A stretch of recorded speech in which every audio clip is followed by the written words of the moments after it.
Hi everyone, welcome to my part 2 video of Linet 5. So here actually I'm going to showcase the code part, like whatever we understood the architecture of Linet, then we'll apply that on the particular code in the Python. So yes, so we'll start exporting the required libraries. So I'm using Keras here. So Keras I'm using for developing that particular model, Linet model. So I'm importing that image data set that has been inbuilt in Keras. So if you want to see like what is the image data set, you can go and check like what is the image data set.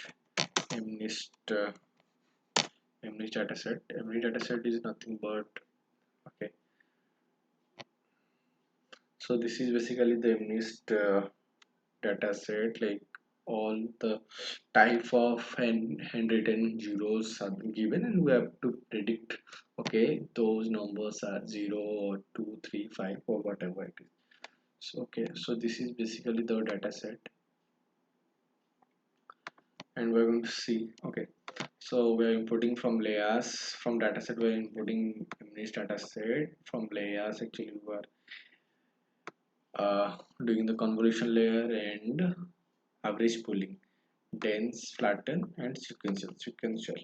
So actually, going like going down, I can tell you whatever the functions or the classes that we have been imported, like what is the use of that I can showcase. So for data pre-processing, we have to load the data set and split it to trend test. So yes, after splitting trend and test, we have to reset. I have told you it correctly. The memory data set has been changed. The dimension has been changed. So it is changed to 28 to 21. Earlier in the, if you go through the research paper, it was mentioned like it is 32 cross 30, 32 cross 32. So you can see 32 cross 32 is the input, but it is but latest memory dataset input dimension has been already changed. So we have to reset it to um, 28 cross 28 cross 1. 1 is nothing but the for 2D data, like only one image of 2D data that we have taken, it is a gray image, right? So if we go for RGB or three-dimensional three-dimensional data set, then we can apply 3 here. So after splitting for X train test, so why we're taking X only, like X train and X train is nothing but uh, all the predictors value, like all the predictors, it is the pixel values, you can say all the pixel values. So pixel values are nothing but 0 to 20, like 0 to 255 values, right? So it is been distributed in that manner, so we have to normalize it. So normalize it to, as the highest value is 25, so we have to divide that and to normalize it, because it should come, like it should come to 0 to 1 values, like as if you know machine learning, you do normalization and standardization, right? So min max scaling or standard scaling we use that. So here for deep learning, for like not for deep learning, what I'm saying is for image, to normalize the image, as we have maximum pixel of 2 to 255, so we have to divide 255 to normalize it, right? So for y value is nothing but the uh, 0 to 9 values, right? If it has not been encoded, like you have to encode it to we have to encode, like if you already know machine learning, you know what is encoding. So I don't think I supposed to tell that. So if you don't get that, you can just uh, try out the code, like what is the value of y10. So in that particular uh, after validating the code, you can see like what is the one correct value of one hot encoding value of uh, target target training test values.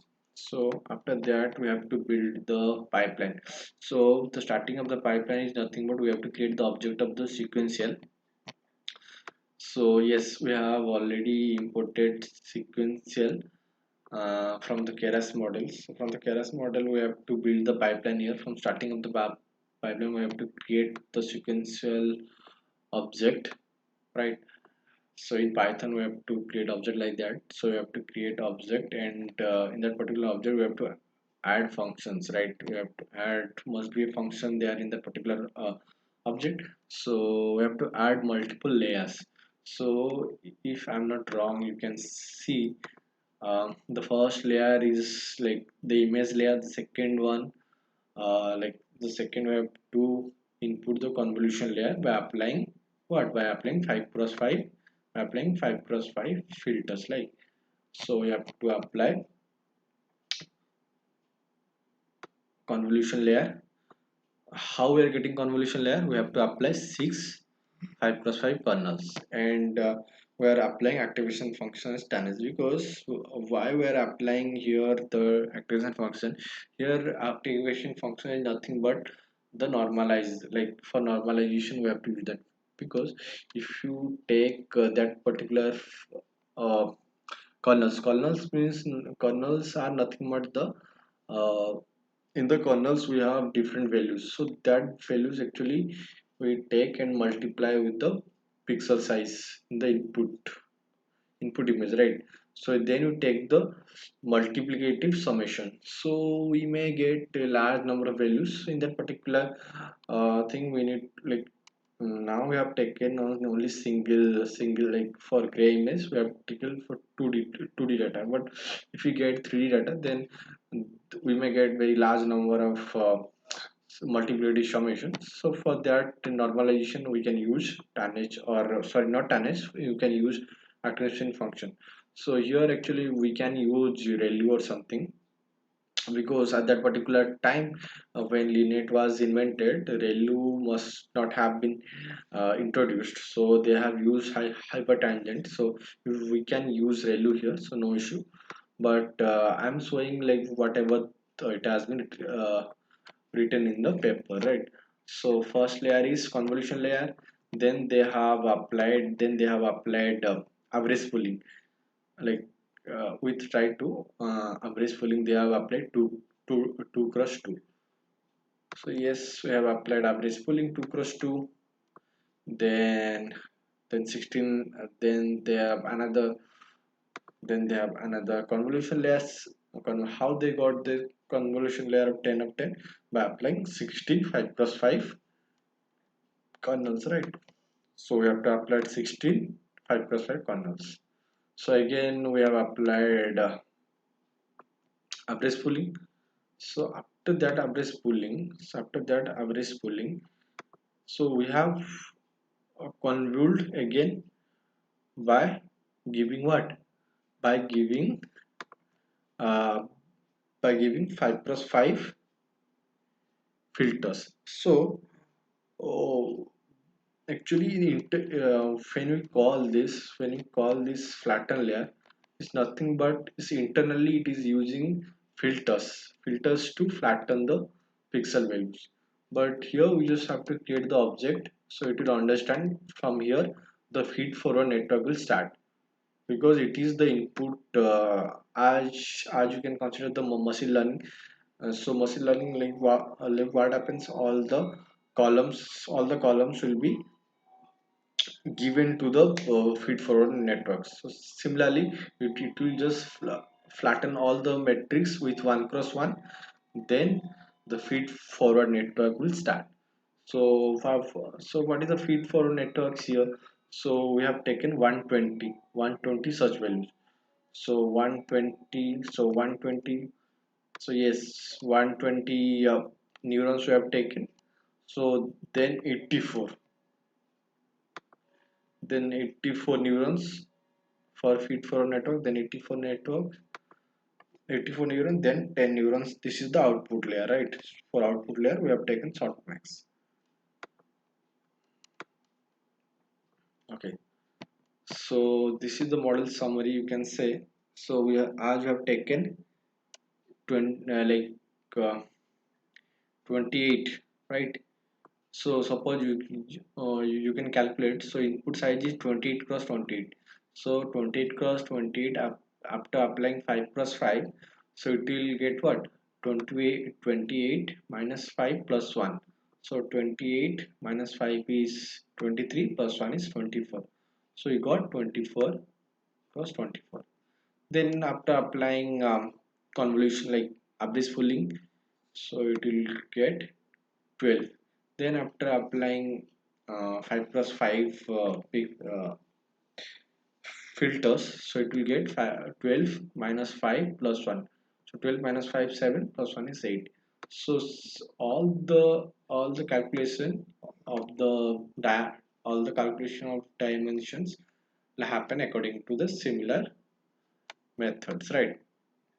So here so if here in the testing acrylic model summary, it is that then we compile using a categorical cross entropy. It is basically the matrix and so loss parameters. So loss, if you guys are interested, I can make separate videos for loss and optimization optimizers, as well as some activation functions. So later on see it can do or not, but here it has taken category like for categorical classification it has used categorical cross entropy. So categorical cross entropy is there, sparse categorical cross entropy also there, but as we have taken output as one hot encoding, like one hot encoded output values as we have taken, so we can like we have to use categorical cross entropy. If the output values were not in the one hot encoded values, then that particular thing we can use sparse categorical cross entropy.